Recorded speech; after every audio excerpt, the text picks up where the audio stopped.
Hello എടാ മോനെ, എങ്ങനെയാ എല്ലാവരും ഹാപ്പി അല്ലേ? ഹാപ്പി അല്ലെങ്കിൽ നിങ്ങളെ ഹാപ്പിയാക്കാൻ പറ്റിയ ആദ്യം മുതൽ അവസാനം വരെ ആവേശം നിറയ്ക്കുന്ന ഒരു സിനിമ തിയേറ്ററിൽ വന്നിട്ടുണ്ട്. സിനിമയുടെ പേര് ആവേശം എന്നാണ്. ജിത്തു മാധവനാണ് സിനിമയുടെ ഡയറക്ഷൻ നിർവഹിച്ചിരിക്കുന്നത്.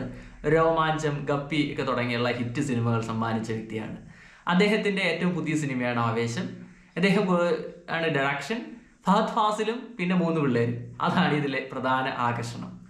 രംഗണ്ണനും രംഗണ്ണൻ്റെ പിള്ളേരും എന്ന് വേണമെങ്കിൽ സിമ്പിളായിട്ട് സിനിമയുടേതായ ഭാഷയിൽ നമുക്ക് പറയാം. തുടക്കം മുതൽ ഒടുക്കം വരെ ഭയങ്കരമായിട്ട് എനർജി തരുന്ന ഒരു സിനിമ. വീണ്ടും കാണണമെന്ന് ഒരുപാട് നാളുകൾക്ക് ശേഷം ആഗ്രഹിച്ച ഒരു സിനിമ കൂടിയാണ് ആവേശം. അത്രമാത്രം നല്ലൊരു തിയേറ്റർ എക്സ്പീരിയൻസ് ഈ സിനിമ തരുന്നുണ്ട്. സിനിമയെക്കുറിച്ച് പറഞ്ഞു കഴിഞ്ഞിട്ടുണ്ടെങ്കിൽ കോമഡിയും ആക്ഷനും മിക്സ് ചെയ്തിട്ടുള്ള ഒരു സംഭവമാണ് ഈ സിനിമയ്ക്കകത്തുള്ളത്. ഇത് കഴിഞ്ഞു കഴിഞ്ഞിട്ടുണ്ടെങ്കിൽ എന്താണ് എന്ന് ചോദിച്ചു കഴിഞ്ഞിട്ടുണ്ടെങ്കിൽ വലുതായിട്ടൊന്നും നമുക്ക് പറയാനുണ്ടാവില്ല. പക്ഷേ നമ്മൾ ഇച്ചിരി ഡള്ളായിട്ടിരിക്കുന്ന ഒരു സമയമാണെങ്കിൽ നമ്മളെ എനർജി കൊണ്ട് അങ്ങോട്ട് ആറാടിക്കുന്ന, ഭയങ്കരമായിട്ട് നമ്മളെ ആവേശത്തിലാക്കുന്ന ഒരു സിനിമയാണ് ആവേശം. സിനിമയുടെ പ്ലോട്ട് എന്ന് പറഞ്ഞാൽ വളരെ സിമ്പിളാണ്. കേരളത്തിൽ നിന്നും ബാംഗ്ലൂർ എഞ്ചിനീയറിംഗ് പഠിക്കാൻ പോകുന്ന 3 വിദ്യാർത്ഥികൾ. അവർക്ക് അവിടെ നേരിടേണ്ടി വരുന്ന കുറച്ച് പ്രശ്നങ്ങൾ, ഒരു റാഗിങ് സംബന്ധമായ പ്രശ്നവും ആ പ്രശ്നത്തിന് പരിഹാരം അല്ലെങ്കിൽ ആ പ്രശ്നത്തിന് പ്രതികാരം ചെയ്യാൻ വേണ്ടി ഒരു ലോക്കൽ ഗുണ്ടയെ അന്വേഷിച്ച് അവർ നടത്തുന്ന അന്വേഷണവും, അങ്ങനെ അവർ രംഗണ്ണൻ എന്നുള്ള നമ്മുടെ ഫഹദ് ഫാസിൽ അവതരിപ്പിക്കുന്ന വളരെ ഇൻട്രസ്റ്റിംഗ് ആയിട്ടുള്ള ആ ക്യാരക്ടറിൻ്റെ അടുത്തെത്തിപ്പെടുന്നതും അതിനുശേഷം ഉണ്ടാകുന്ന കുറേയധികം രസകരമായിട്ടുള്ള സംഭവങ്ങളൊക്കെയാണ് സിനിമയുടെ ഒരു പ്രമേയം എന്ന് പറയുന്നത്. പ്രമേയം നോക്കിക്കഴിഞ്ഞിട്ടുണ്ടെങ്കിൽ കാര്യമായിട്ടൊന്നുമില്ല, പക്ഷെ അത് എക്സിക്യൂട്ട് ചെയ്തിരിക്കുന്ന രീതി അത് ഭയങ്കര സംഭവമാണ്, രസമാണ്. നമ്മൾ ആകെ അതിൻ്റെ ഒരു ഫസ്റ്റ് ഹാഫ് എന്ന് പറഞ്ഞു കഴിഞ്ഞിട്ടുണ്ടെങ്കിൽ നമുക്ക് വേറൊന്നും ചിന്തിക്കാനേ പറ്റില്ല. സിനിമ കാണുന്ന ഇടയ്ക്ക് ആ ഒരു സിനിമയുടെ ആ ഒരു യൂണിവേഴ്സിൽ ലയിച്ചു ചേരുന്നതല്ലാതെ വേറൊരു ചിന്ത പോലും മനസ്സിലേക്ക് വരില്ല.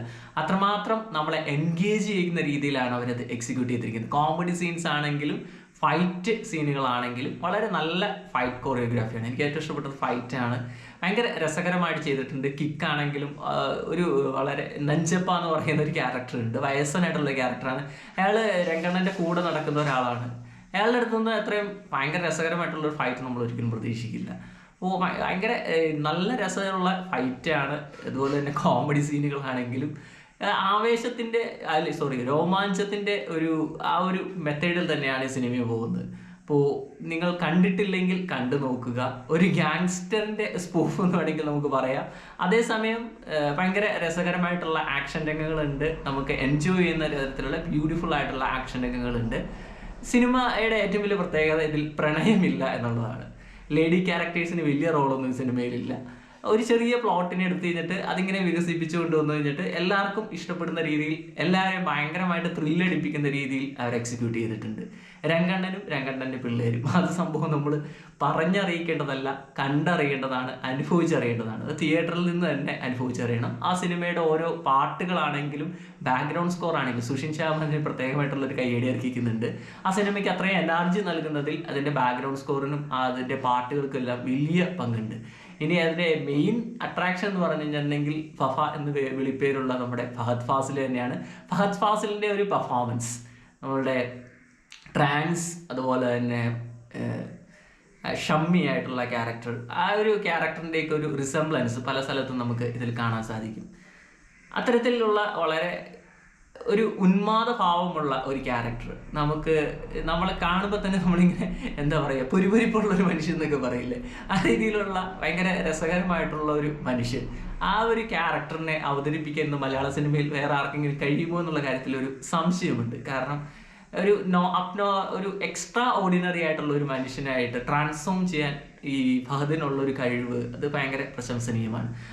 അദ്ദേഹത്തിൻ്റെ കഴിവ്, ആ രീതിയിലുള്ള കഴിവ് ഈ സിനിമയിൽ അദ്ദേഹം കഴിയുന്നത്ര പുറത്തെടുത്തിട്ടുണ്ട്. അപ്പോൾ എന്തായാലും സംഭവം രസകരമാണ്. നിങ്ങൾ കണ്ടിട്ടില്ലെങ്കിൽ കണ്ടു നോക്കുക. കുറേയധികം ഇത് ഏറ്റവും വലിയ പ്രശ്നം, ഈ സിനിമ കണ്ടു കഴിഞ്ഞിട്ടുണ്ടെങ്കിൽ കുറേയധികം ഡയലോഗ് നമ്മുടെ വായിൽ കയറും. അത് കഴിഞ്ഞാൽ അത് പോവില്ല. എടാ മോന് എന്നുള്ളൊരു വിളി, അത് ഫഹദ് ഫാസിലിൻ്റെ വിളി ഭയങ്കര രസമാണ്. അത് നമ്മുടെ മനസ്സിൽ അറിയാതെ കയറും. എല്ലാവരെയും കയറി നമ്മൾ എടാ മോനെ എന്ന് വിളിക്കാനുള്ള സാധ്യത കൂടുതലാണ്.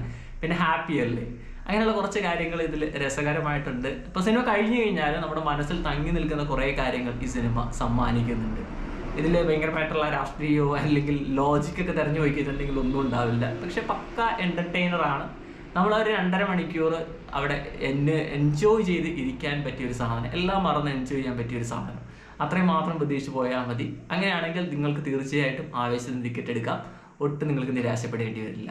Thank you very much.